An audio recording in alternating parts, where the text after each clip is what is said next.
Well, the subject obviously is nuclear energy, or for that matter, nuclear power. The word is nuclear. And seated around the microphone now are three people definitely concerned with it, but more than that, active in challenging the idea of nuclear power and our health as well as our sanity.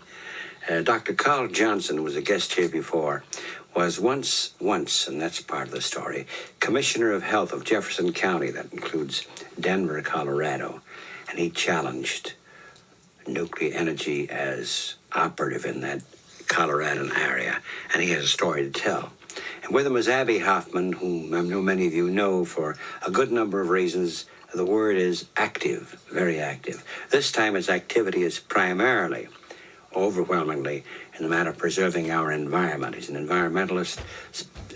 His area primarily right now is the Great Lakes region.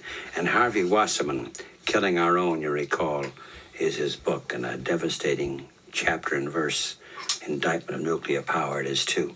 And they're seated around the microphone, and we'll hear from them in a moment, and also why this gathering here in Chicago. And the subject is, and the name of the gathering is called Critical Mass. Of this in a moment after this message. So here we're seated around Dr. Johnson, Abbie Hoffman, and Harvey Wasserman. And critical mass is what you called your gathering here. What's that mean? Harvey, what's that mean? And who is here? Well, actually, the first critical mass was staged by Ralph Nader in 1974 in Washington, D.C. Critical mass refers to the spontaneous ignition, I guess, of nuclear materials becoming an atomic bomb and creating all this energy. And Ralph took the name and turned it around to indicate a critical mass of activists coming together to stop atomic energy. And there have been three critical mass conferences in Washington, but this has been the first in the Chicago area, the first in the Midwest area, and it really indicates a coming of age of the anti-nuclear movement in the Midwest to cope with the enormous numbers of atomic reactors in this area. Yeah, this area, of course, has so many. Abbie, I know that you've hit the country in various ways, you know, particularly in travel. The Midwest, you say Great Lakes is your area. Well, I live on the other side of the once Great Lakes, I suppose. The once Great Lakes. St. Lawrence River, where all many of the problems and all the water flows right by the doorstep. So, you know, I way back when I was a fugitive in 1978, I started fighting the Army Corps of Engineers because if they got their project, winter navigation, you know, year-round super tanker, improve on the old seaway, which never worked anyway, our whole community would be destroyed. So from there, we built an organization, grassroots organization with some 2,800 members, Save the River. And, you know, from there, you know, we just found ourselves at the crossroads, even though it's a very isolated area in upstate New York on the Canadian border. 2 years ago, they tried the bridge, which is only 2 miles down the road from my house, was designated as the primary route for the shipment of all high-level spent nuclear fuels from Canada down to South Carolina, where the plutonium would be extracted and made into bombs. And I had to, I wasn't a real ardent no-nuker. Science and physics, you know, were not my strong points. But this, I was forced to pay attention. And when the questions started to get much, much better than the PR people, I started to really poke my nose in. And then, you know, it was just a question of using organizing skills and communication techniques that I'd been working on all these years and got people all interested, and we've chased the trucks away. Now the problem is here, right through Chicago, you know, nuclear waste transport. So I was anxious to come out here, share our benefits, and pick up some more ideas. Well, come to the matter of Illinois and the number of nuclear plants around and about here. I was thinking, Dr. Johnson, we know that Harvey Wasserman and Abbie Hoffman have been scrappers and active for a long time and challenging establishments in many respects. Right now, the nuclear dangers, they said. You were a health commissioner. You could have minded your own business and not created any disturbance by just going along, Dr. Carl Johnson. What is it that made you question? Well, in fact, I was minding my own business as health officer for over a year. And one day, a county commissioner, for whom I worked through the Board of Health. It was near Denver. In Jefferson That's County. right. Jefferson County is a very large county on the west side of Denver, which has both the Rocky Flats nuclear weapons plant and also one of the largest and most active uranium mines up in the foothills. Well, the county commissioner asked me as health officer for my opinion on their rezoning a square mile of vacant farmland near the plant for housing. I had to say I didn't know because no one had told me about this proposed action. I found that the land had as much as 7 times more plutonium per square gram of topsoil than permitted by the state health department for workers, despite that the state had already approved it. Well, I challenged it and still in court, the subject of a $40 million suit. So then I was obliged to defend my position. Yeah. And then what happened to you? Because you were a guest a couple of years ago on this program, but it might be worth reminding the audience. Well, the next thing I did was to collaborate with the United States Geological Survey and design a study to check up, you might say, on the Department of Energy and the State Health Department. One federal agency checking up on another one. And when the results of the test came back, we had found that there was as much as 278 times more plutonium per gram than found in tests used by Rocky Flats and by the State Health Department. After this, then, as health officer, I was asked to provide a risk assessment, which I did. I have some research background, and this was not accepted, didn't go anywhere, so I took it to the 4th International Congress of the International Radiation Protection Association, which thought it was a very good report. After this, I sought federal funds to continue and extend this investigation, and the National Cancer Institute gave me $100,000 to continue the study. And I did so using federal data on cancer incidents in the Denver area.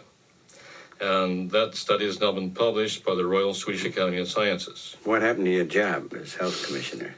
Well, the Board of Health supported me throughout these investigations. I always had a minority who opposed me, one of whom had 20 acres of investment property within a mile of Rocky Flats, as we discovered later. However, after a recent election, the commissioners changed, new commissioner came on, and he and another replaced 2 of my supporters on the Board of Health with 2 industrialists, one of whom owns a chemical plant in the Rocky Flats Industrial Park. So I suppose it's open now for Abbie and Harvey and Dr. Johnson, Carl Johnson. His story is almost a metaphor, isn't it? Well, he found, and correct me if I'm wrong, my understanding is that you found a heightened cancer rate near in to the Rocky Flats facility as compared to more distant locations. And, yeah.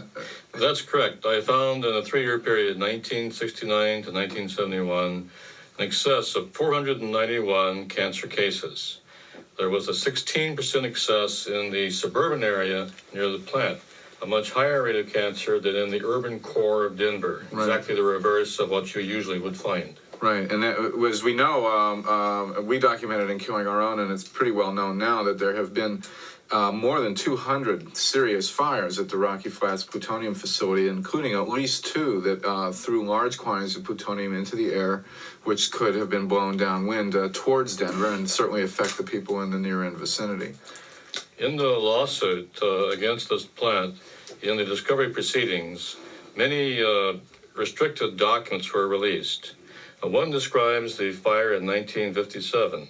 There was an explosion in this fire which blew out all 620-some industrial fillers in the main stack, which were loaded with plutonium nitrate, plutonium oxide, and with uranium. And the fillers hadn't been changed in 4 years of operation.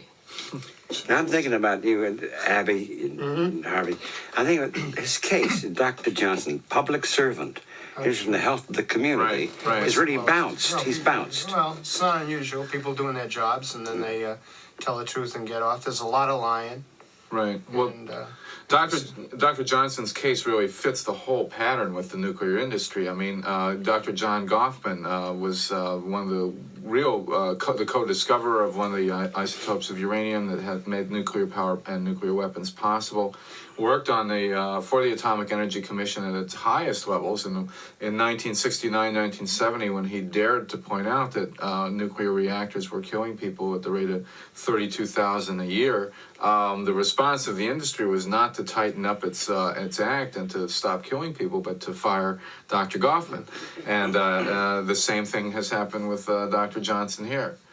You were saying that, Johnson. Well, an Atomic Energy Commission memo has been released, which describes how you can do a study of radiation effects for the Atomic Energy Commission. If I could quote that briefly. Quote, start with a simple, straightforward statement of conclusions. We would then identify the major questions that could be expected to be asked in connection with these conclusions. It would then be a straightforward matter to select the key scientific consultants whose opinion should be sought in order to substantiate the validity of the conclusions or recommend appropriate modifications, unquote. Wait, this is funny. Wait a minute. This is like Alice in Wonderland. The AC start with conclusions. That's right. The conclusion is that nuclear energy is good and it's safe. Right. And then from that, now you break. Is this AEC talking, or Here is is a this, copy the of the utilities official company talking? AEC memo. It's the Atomic this Energy is- Commission. This is SOP here, Standard Operating Procedure, you know. Oh, yeah. I believe it still operates today in the counterparts of the AEC, the Department of Energy, the Nuclear Regulatory Commission, and the Office of Radiation Programs of the EPA, all of whom have gotten AEC officers as part of their staff from the old AEC. And it's the same as the nuclear industry coming in and saying that atomic reactors are safe, the radiation can't harm you, and then they run around and squash any studies that indicate otherwise and come up with their own, saying everything's okay. Yeah, my field's nuclear waste transports, but I did have one debate. Nuclear what? Nuclear waste transports, Yeah. high-level nuclear waste transports, and I did have a debate with one of the nuclear industry trucking people, and he said, you know what you people do? You complain about the economics going up, but for every one of you activists, we have to hire 2 or 3 public relations people.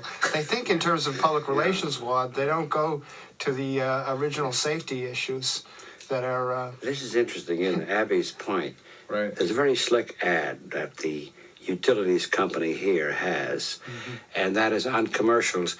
You have a nutty-looking cab driver saying, nuclear energy is no good, when we listen to the back of him. And then you have another guy who's nutty, goofy-looking. Nuclear energy is dangerous, you know that thing. And then you have this nice, cool, smooth voice say, for information, call up, and they name the utilities company. Right. We'll tell you what it's about. Right. And They I have the imagine- sleazy do you Arabs have in the that there, background. too?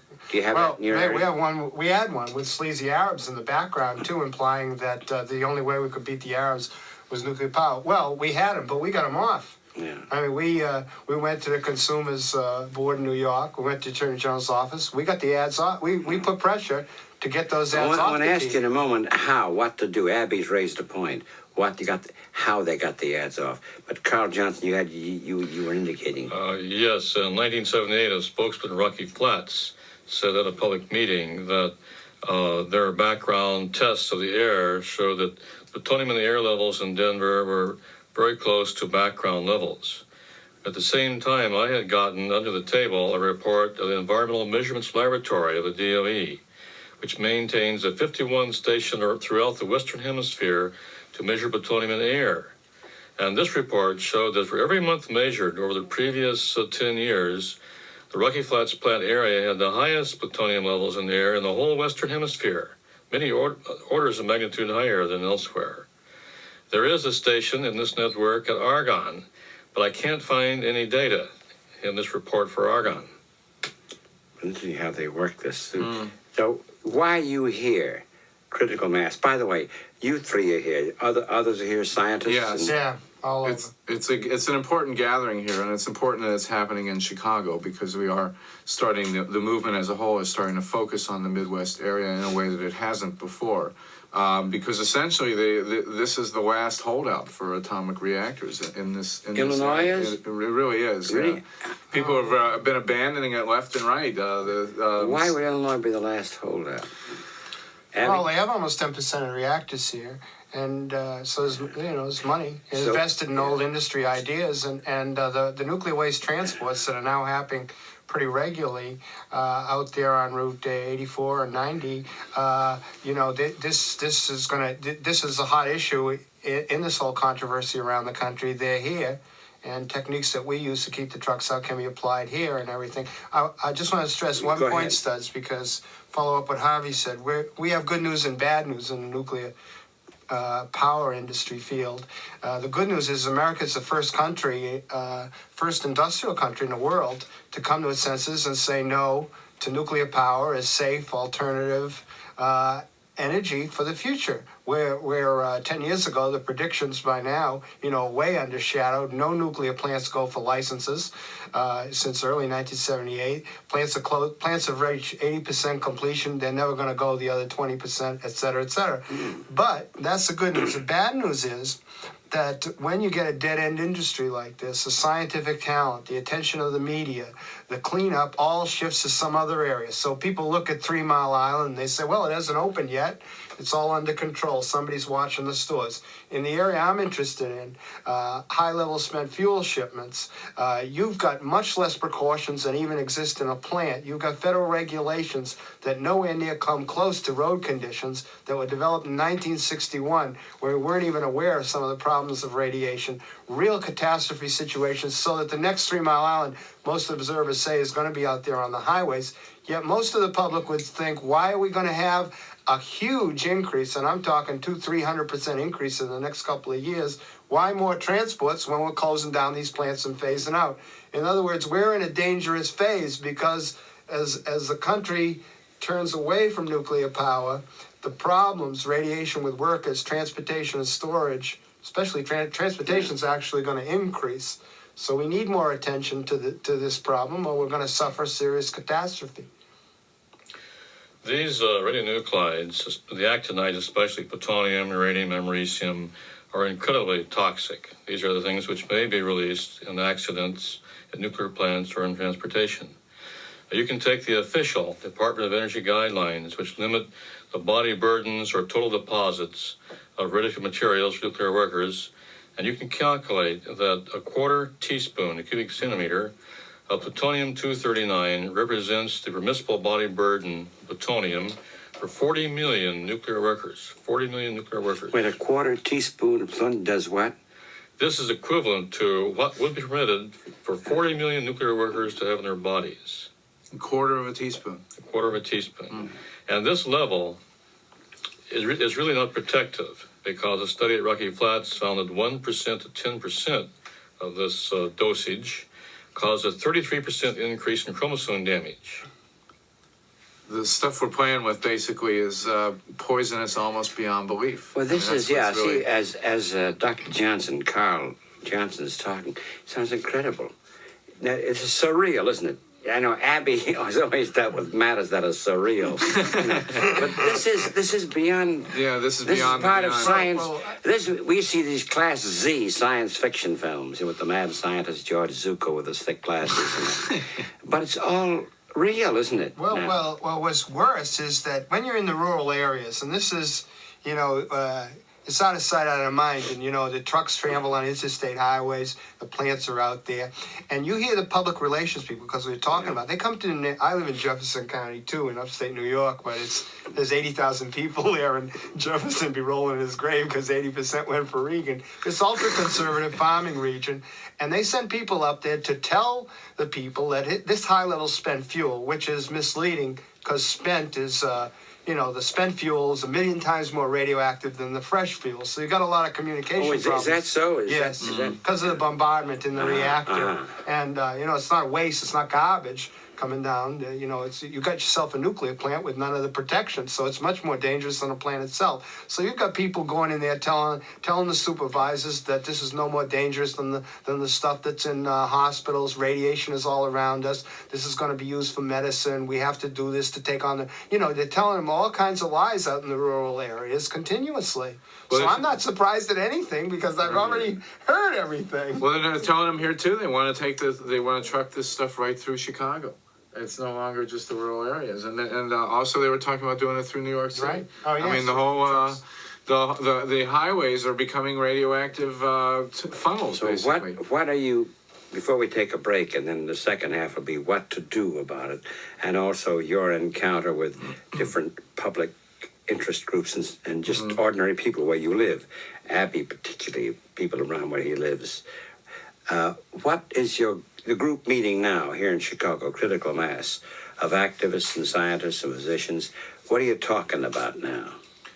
Well, Citizens Against Nuclear Power in Chicago here has been the basic vanguard of pulling this conference together, and it's covering the full spectrum of the nuclear issue, from the connection of nuclear weapons with nuclear power plants, which I think should be underscored just having shown the day after on national TV, and the questions of nuclear waste, the question of how to stop reactors in the economic framework. It's really a basic course for people who are continuing to be active and to exchange notes in how to deal with this. But the idea that it's here in Chicago finally, after having been so often on the coast, the East Coast, is an important step forward. Dr. Johnson. I feel that it's very important for us to work very hard to educate the public and public officials about the real nature of the nuclear industry and what it portends for our future. I see it as a doomsday machine at work. And I think if the people can be educated, then we can elect the public officials who can take corrective action. The question is how. Can I ask you, make well, I decisions. suggest we take a break now, and they'll pick it up as Abbie describes how in his community they stopped that particular commercially done, how they do it. It's a question of really life and death, isn't it, in a way? So we'll resume after this message with Abbie Hoffman and Harvey Wasserman and Dr. Carl Johnson. So we're resuming with my three guests. These are three activists. The subject is what? Our lives, isn't it? Right. Saving an Survival, environment. right? It is survival. Survival. Right at the top. And specifically, environment, nuclear energy, and its effect. Suppose someone says to you, I'll be the devil's advocate for the obvious question. Are you guys trying to stop progress? After all, look, science always discovers something new. You guys really are regressive people, aren't you? Trying to stop us from... Well, Ford discovered the Edsel, and we got rid of that, and we also discovered thalidomide and DES and a few other things. Technology is a broad and wonderful thing, but sometimes it goes into blind alleys. Yeah. It's just the luck of the draw, and nuclear power, at least atomic reactors, turn out to be our most expensive blind alley, and we just got to find our way out of it. As you said that, Dr. Johnson raised his hand, and then Abbie obviously wants to say something too. Yes, the asbestos industry has made fortunes for many people, provided jobs for thousands of workers. But we see now that it's really too hazardous to work with safely, and it's becoming a very unpopular sort of industry. Well, I think we've seen that we don't need nuclear power plants as we thought. In Sweden, they have a better standard of living, and they use 40% less power per capita than we do. Sweden. Abbie. Well, I certainly want to stop the kind of progress as envisioned by Ronald Reagan when he used to introduce the General Electric Theater. Progress is our most important product, and so there's some kind of progress that we want to stop. But you're put in an awkward position of always being anti. So from a public relations point of view that we were talking about, it wasn't for. But actually, the field I'm concerned about, nuclear waste transport and storage, I'm actually for progress. The ways of dealing with this waste and it's going to be here for a whole long time. Whether you're for nuclear energy or against, we still have to figure out what to do with the wastes. There is technology that's being used in Japan and Britain and in West Germany in particular that's already there. This isn't some designer's pipe dream. It's also cheaper in the long run, too. So I'm for progress. I'm for using, storage methods and transportation methods that are much safer, that are already being used in many of the places in the world. So, and we are. The keystone of the whole anti-reactor movement has been for quite some time the development of solar energy, and it's my firm belief, and everything that I've studied for the last 10 years confirms that we can get all the energy we need from solar, wind, tidal, geothermal. It's just a question of reordering our priorities in the energy field and taking the money that's being thrown down the tubes, as it were, on this failed reactor experiment and putting them into the progressive technology, the real progress, which is a marriage of the needs of the ecology with the needs of a modern industrial or even a post-industrial, really, society. I mean, wherever you go around the country, I sort of say that I sort of feel that if there's a God, she decided that every area of the country would be provided with a different kind of mix, but enough energy. And in New England, we have small rivers that have dams on them that have been abandoned. The Army Corps of Engineers, which is trying to destroy the St. Lawrence, has shown with their own studies that in New England, if we refurbished all these small dams, we'd have enough energy for all of that. In Southern California, Edison has built a power tower at Barstow. It's just a bunch of mirrors around the thing, and it reflects up, and then it boils water, and it was originally rated as a 10 megawatt plant. It's generating 11 megawatts of energy. Solar all over the country is coming in faster, cheaper, cleaner than people originally believed. I think we're on the verge of a very important breakthrough now with photovoltaic cells, which are silicon chips, which or other chemicals involved, which can convert direct sunlight into electrical current.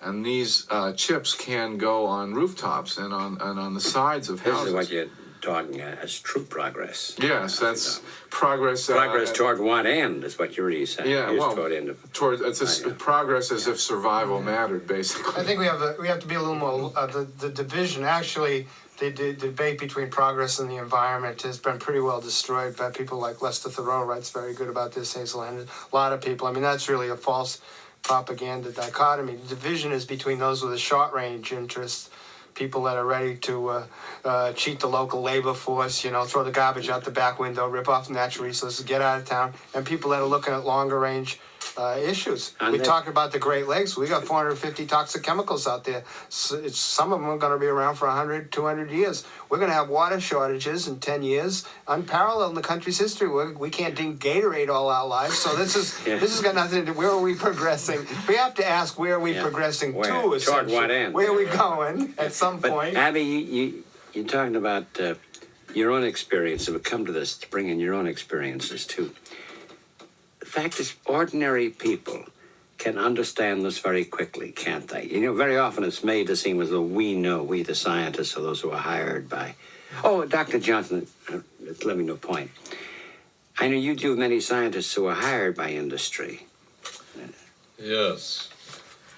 And in fact, in the Atomic Energy Commission memo, which speaks of starting research with conclusions, and then selecting key scientific consultants to support those conclusions, they're referring to not only to their own in-house scientists, but also to professors from state-of-standing universities who are willing to sell their services as consultants or to support the agency doctrine in exchange for annual renewal of the research funds. I know personally of a number of people in that category.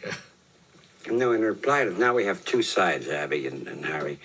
The scientists hired by the industry, and those who challenge, like Dr. Hoffman, and for that matter. Well, it's interesting. It's most interesting when scientists who are hired by the industry originally find their conscience and also find their numbers. And Hoffman was basically hired to do a study that would exonerate the Atomic Energy Commission.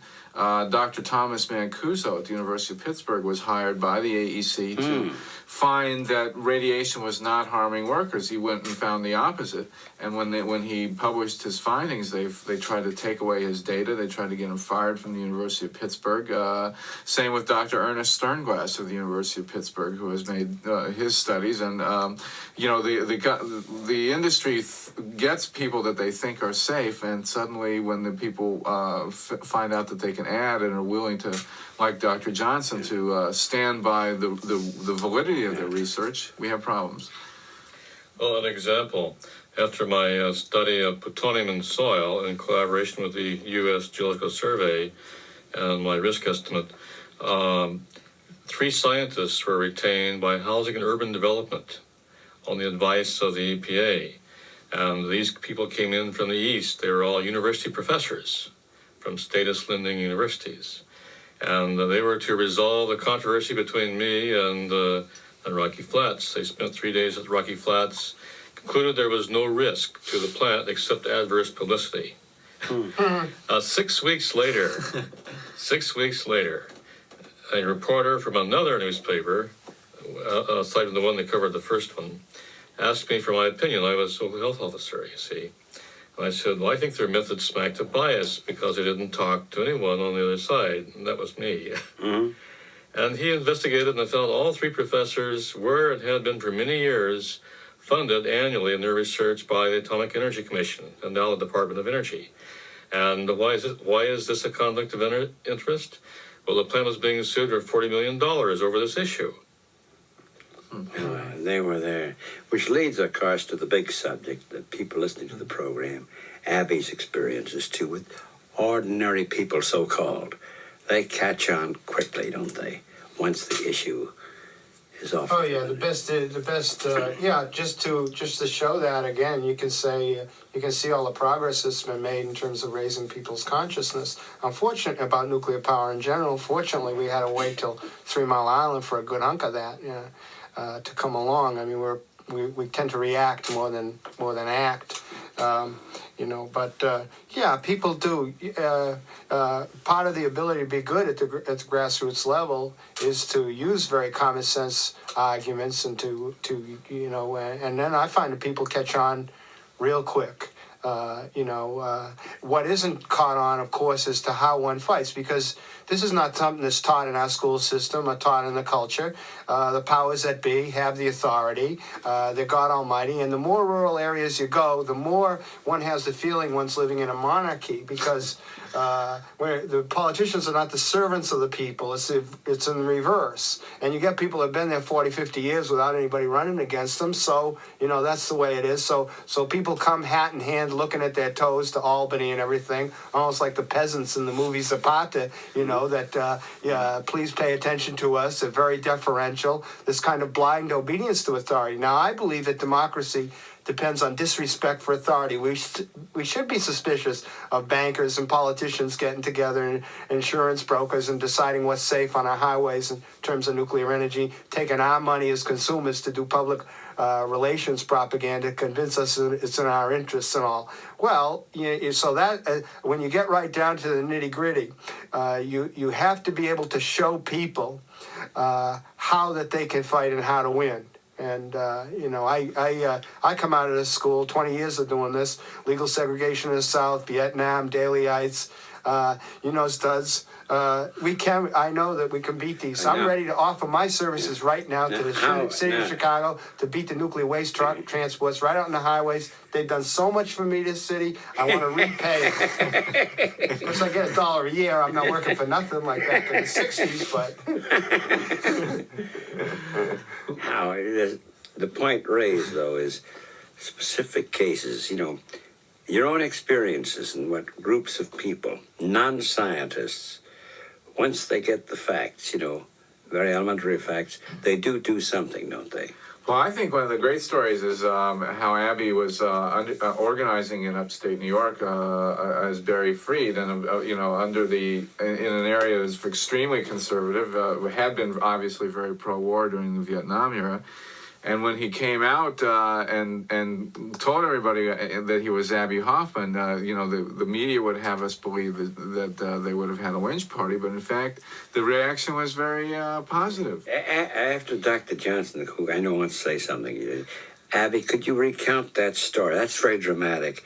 That's a key almost. Abbie Hoffman revealing himself in this conservative community. But before that, you were going to say something. Oh, just some examples of how people have been helpful. After my first study of radiation effects, that is the prospects for cancer, etc., opponents sent my review off to Carl Morgan, who is the most preeminent person in the field of radiation effects, expecting I would be severely criticized. And on the other hand, on the contrary, he endorsed my appraisal of the risk. When I lost my position at the plant, a group of citizens came together, I don't know how they did it, and raised money and retained an attorney for me. And it's gone to Supreme Court, State Supreme Court, where I won 7-0 last spring. It's now back in lower court, and we're trying to get a change of venue and a different judge out of the county politics.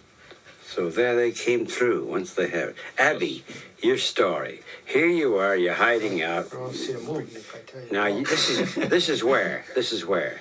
The Thousand Islands, where the dressing comes from, where all the waters of the Great Lakes flow out to the Atlantic, northward on the Canadian border, 80,000 in the county, a lot of cows, a lot of rocks, no university, farmers, a poor area, but offbeat poor, white poor. So it's an off-quadrant case. And absolutely gorgeous section of paradise, really. Totally captivated with the place and really do love it. Well, I had to make the decision as a fugitive whether to take on the Army Corps of Engineers, which was coming to town to blow up all the islands, dredge the hell out of the river, destroy all local communities. And there's the PR guys telling all the people that this is in the national interest.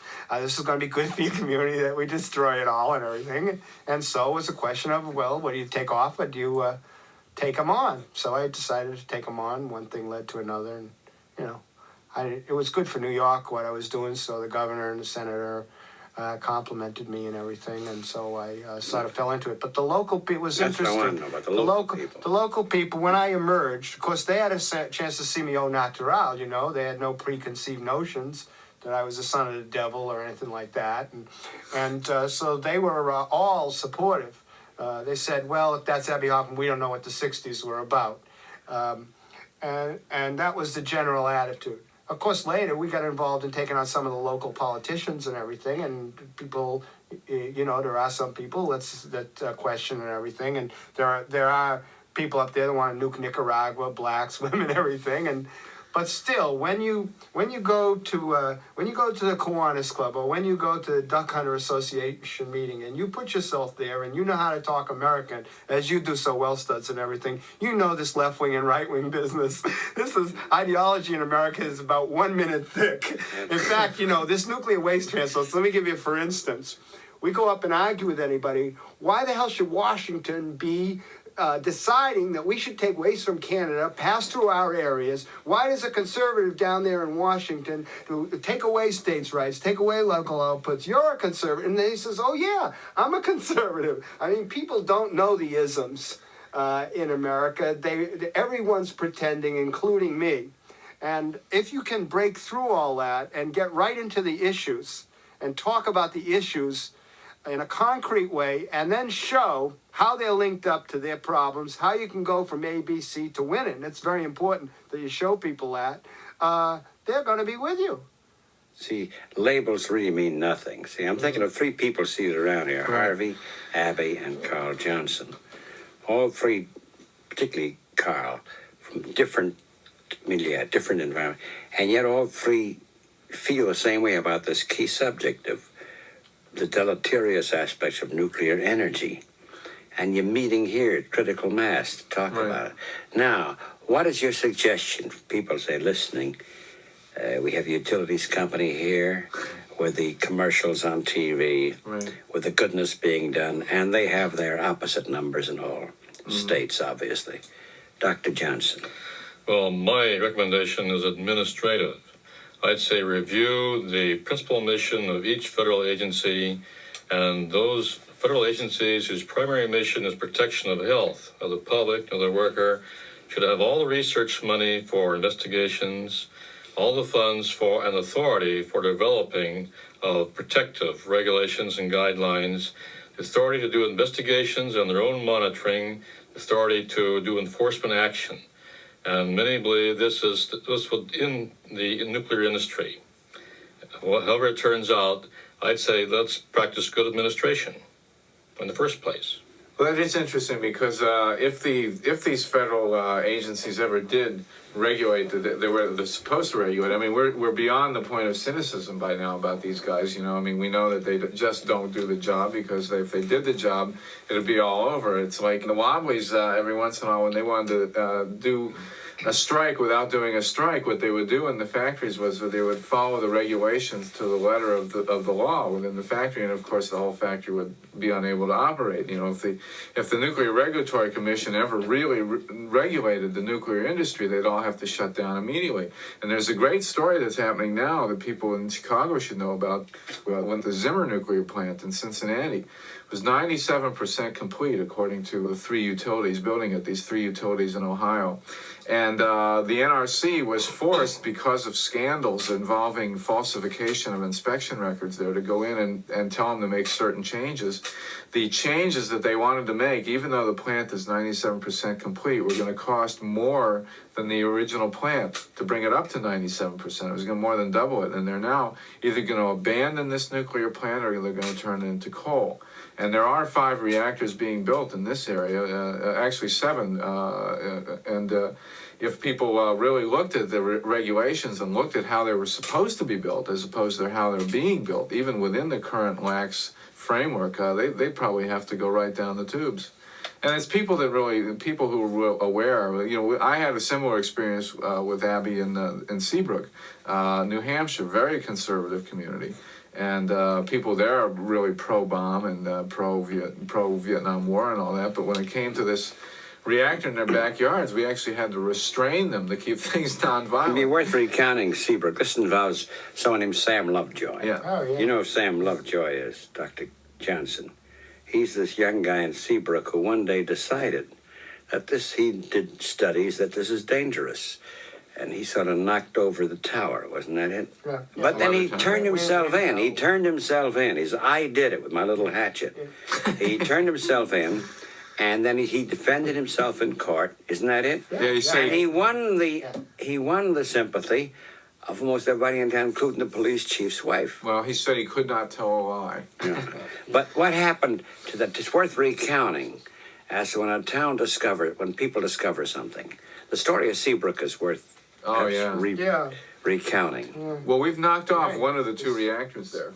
It's a touch and go for that. Yeah, they're still building one in the state of New Hampshire, and they're actually about to bankrupt the entire state building this reactor. But it's been a Republican community ever since. But how did the townspeople become hip? That's my point. Well, We're talking. it didn't really take that much education. You know, you go into a community that makes its living off lobstering and fishing, and the public service company of New Hampshire there said that they were going to dig this enormous hole right in the middle of the salt marsh. And it didn't take long before the people put 2 and 2 together, and the town meeting of the town of Seabrook voted against the plant 4 times, and they're still building it. And now you have virtually the entire business community of the state of New Hampshire up in arms against this reactor project because it's going to bankrupt the state. Same thing's happening in Long Island. Shoreham, which is almost complete, is being vehemently opposed by the business communities virtually the entire business community of Long Island because they're afraid of going bankrupt. It's really a very, very conservative people are coming out of the woodwork everywhere. In my county, there is a very large uranium mine which has been going about some 25 years. In going deep after the uranium, they pump out large amounts of radioactive water, as much as 1 million gallons a day, which goes into a public water supply to some 7,000 people. Well, the people found out about it about 6 or 7 years ago and came to me through their water board. And they've been reassured by the State Department, by the NRC, by everybody that the uranium in their drinking water, in their kitchens, was safe to drink. And however, I checked with the National Academy of Science Committee on Water Quality and found they were getting very radiotoxic amounts through chronic ingestion of uranium.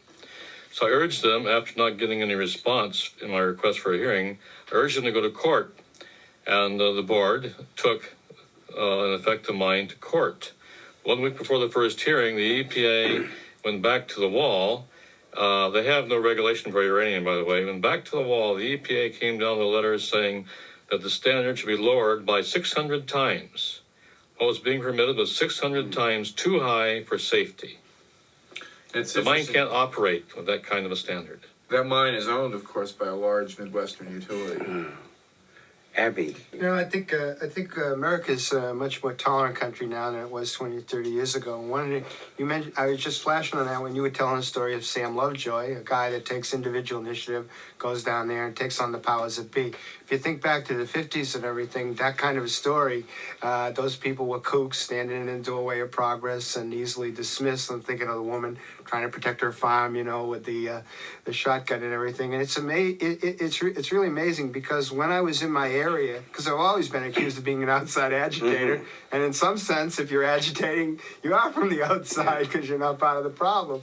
But here I am, the bridge is 2 miles down the road, it sways in the breeze and everything, stiff bridge, it's unsafe, and the only reason they picked this is because this area is offering the least political resistance and everything. So, and I feel that I'm on the inside, and I had the same reactions, and I thought back to how I learned in school the whole mythology of these individuals who were standing up, so to speak, to the doorway of progress. And now I see them as heroes. And I think if people see the movie Silkwood, about Karen Silkwood taking Is on that coming out Kermit soon? Yes, Yeah. within a few weeks. December. In a few weeks, and there's a whole different image of these lone wolves. I think I would like to carry it a little stronger because throughout the Great Lakes, I do see these people taking on toxic waste dumps and everything, working hard, getting very pale because they got to learn all the science and everything in their background, and then all their friends don't want to talk to them because they become fanatics. Somehow you got to bring those people into getting some idea about coalitions and about working together. And being Abbie, you're organized. raising a point. Perhaps you could just touch on this a little more.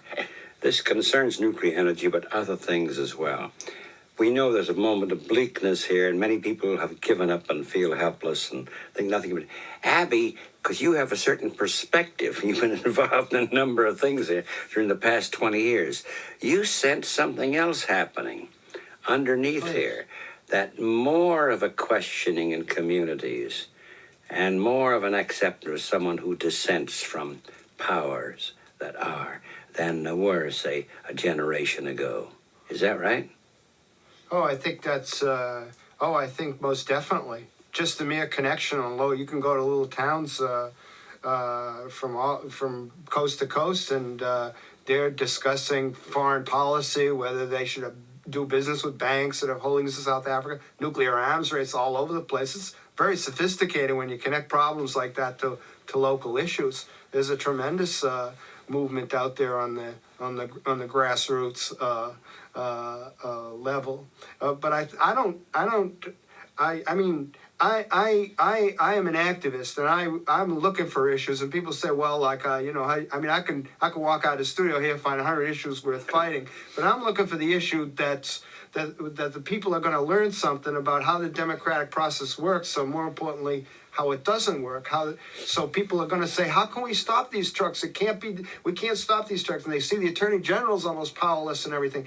You're having radiation without representation. So it goes back to the reasons why the people went to the bridge. We stopped our trucks coming across the bridge. We had a Minuteman alert. See, I got Minutemen because I was born near the Concord Bridge. I go right back to Boston, to Concord, the original American Revolution, take a lot of those whole ideas and use that in terms of developing the whole ideas. But we've got essentially here with the trucks, radiation without representation. So all the people, they want to get involved, so they start pushing on the local levels, and they find people that say, this isn't our department. That's the first thing they say and everything. So they have to learn how to make it their department and everything. So you have a chance to win on other issues. So that's the issue, isn't it? Sort of a Revolutionary War issue. Radiation without representation is That's what you're this fighting. issue, yes. Yeah. And it's interesting, you mentioned this is kind of a bleak period. We've talked before about history running in cycles. And I think what we have is kind of a replay, a bad replay of the 1950s and the 1920s. This, by the way, is Harvey's most recent book, Harvey Wasserman's book. Right. It's a matter of cycles. I'm sorry. Go ahead. Yeah, no, it's actually coming out next month. And it basically, the Reagan era is like the early Nixon era, which was like the 50s, and people tend to lose heart in an era like this when we do have inevitably a swing to the right followed by another swing to the left. And people just have to remember that the 50s were followed by the 60s, and the early Nixon years were followed by Watergate. Well, one of the key aspects, one of the juices that keep this flowing is participation by the Right. town. Yeah. Abbie, and then Yeah, it's real. I'm thinking of, I'm involved in another battle because I've gotten very involved in river politics. So I was brought into a battle in the Delaware River in Pennsylvania, right on the spot where Washington crossed the Delaware, a historic shrine, the last free-flowing river east of Mississippi, a nuclear plant that isn't even be built. They got to put a pumping station in, pump 100 million gallons of water out of this river, take it to a plant that isn't being built, and you're in Pennsylvania where, you know, everything's clouded because of 3 Mile Island. So what do? Everybody starts pushing. We get a referendum. We win on the referendum. We just won 2 weeks ago. We kicked out every politician that agreed with us on a county level. And the utility company says, well, stick it, baby, because we're outside the whole process. Right. And people are really, just don't believe this is all happening. So you've got civil disobedience. My God, we've had DAR people, dowagers, lying down with motorcycle people to block bulldozers. Not an uncommon scene in the environmental movement. And then asking questions like, if I go on trial, can the public come? You find out, and people are struck with this realization, they don't know how the process works. They don't know what the courts are about. They don't know how the press works.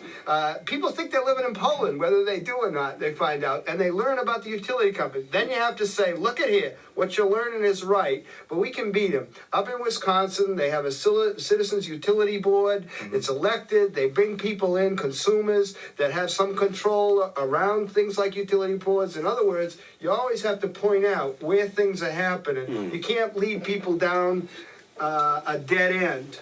Well, this is the point. And suppose we have one last go around on the point that Abbie just raised. What can be done? And he named something in Wisconsin, the group there. So Dr. Carl Johnson, this is by way of our closing remarks. Dr. Carl Johnson, former health commissioner of Jefferson County, that includes Denver, and who's quite obviously he's been in the middle of a battle because he calls shots, he sees them. I think that the keystone to our democratic process are the courts. And the courts often disappoint us, especially the lower court judges.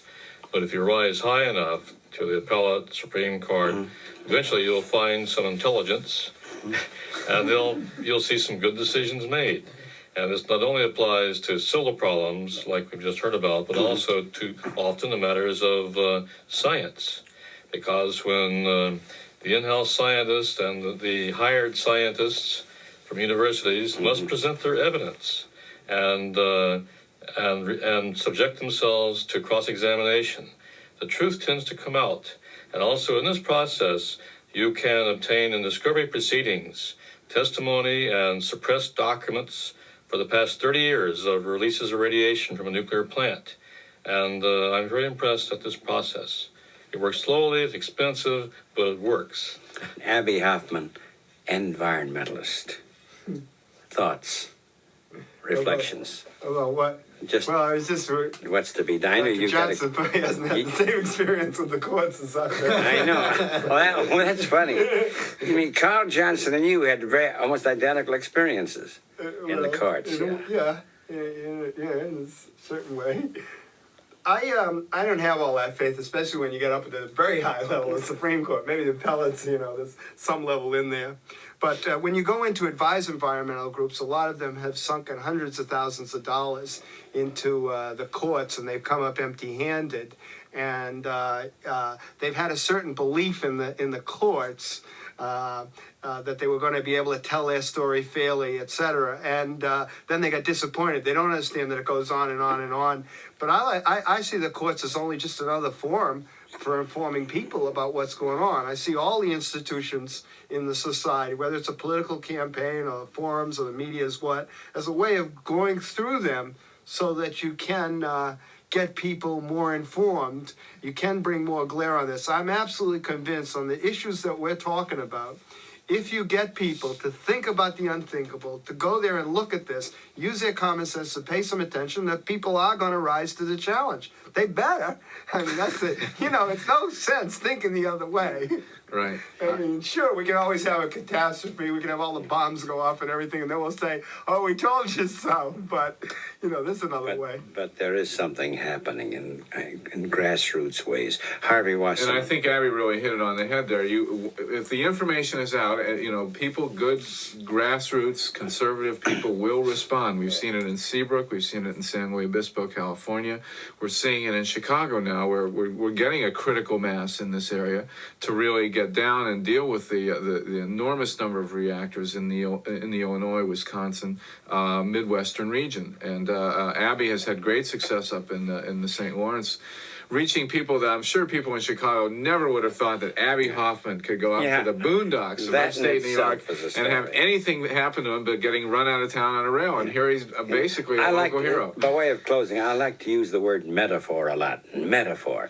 Well, in a way, Abbie Hoffman's work right now is metaphorical. That is, Abbie, whose name was a trigger word. And meteoric. It was trigger word, you know. And now we know in a conservative rural community, he reaches one issue that concerns specifically here Dr. Carl Johnson, you, Harvey, and of course all of us. And this indicates there is a way of reaching people, and there is hope in that respect. And gentlemen, thank you very much. Thank indeed. you, Studs. Okay. Thank you.